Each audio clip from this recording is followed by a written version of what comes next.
ಚಳ್ಳಕೆರೆ ತಾಲೂಕಿನ ಪರಶುರಾಂಪುರ ತಾಲೂಕು ಕೇಂದ್ರವನ್ನಾಗಿ ಹಾಗೂ ಚಳ್ಳಕೆರೆ ತಾಲೂಕಿನ ವಿಭಾಗವನ್ನಾಗಿ ಮಾಡಿ ಪರಿವರ್ತನೆ ಮಾಡಬೇಕು ಎಂದು ಶಾಸಕರಾದ ಟಿ ರಘುಮೂರ್ತಿ ವಿಧಾನಸಭಾ ಅಧಿವೇಶನದಲ್ಲಿ ಸರ್ಕಾರವನ್ನು ಒತ್ತಾಯಿಸಿದರು.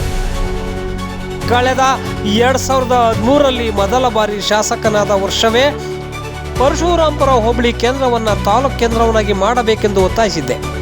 ಅಂದು ಮುಖ್ಯಮಂತ್ರಿಯಾಗಿದ್ದ ಸಿದ್ದರಾಮಯ್ಯನವರು ಭರವಸೆ ನೀಡಿದರು.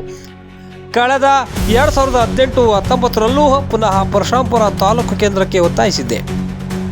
ಮುಂದಿನ ದಿನಗಳಲ್ಲಿ ರಾಜ್ಯದಲ್ಲಿ ಕೆಲವು ತಾಲೂಕು ಕೇಂದ್ರಗಳಾಗಿದ್ದು ಪರಶುರಾಂಪುರವನ್ನು ಸೇರ್ಪಡೆ ಮಾಡುವ ಭರವಸೆ ನೀಡಿ ಸುಮ್ಮನಾದರು.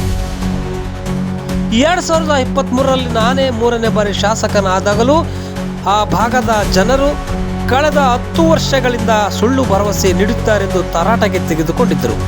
ಆಗ ನಾನು 100ಕ್ಕೆ 100ರಷ್ಟು ಈ ಬಾರಿ ಪರಶುರಾಂಪುರವನ್ನು ತಾಲೂಕು ಕೇಂದ್ರ ಮಾಡಿ ತೀರುತ್ತೇನೆ ಎಂದು ಭರವಸೆ ನೀಡಿದ್ದೆ.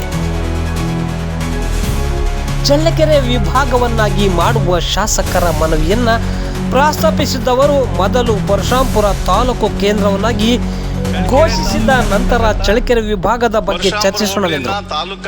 ತಾಲೂಕಾಗಿ ಮಾಡ್ಬೇಕಂತ ಹೇಳಿ ನನ್ನ ಪ್ರಶ್ನೆ.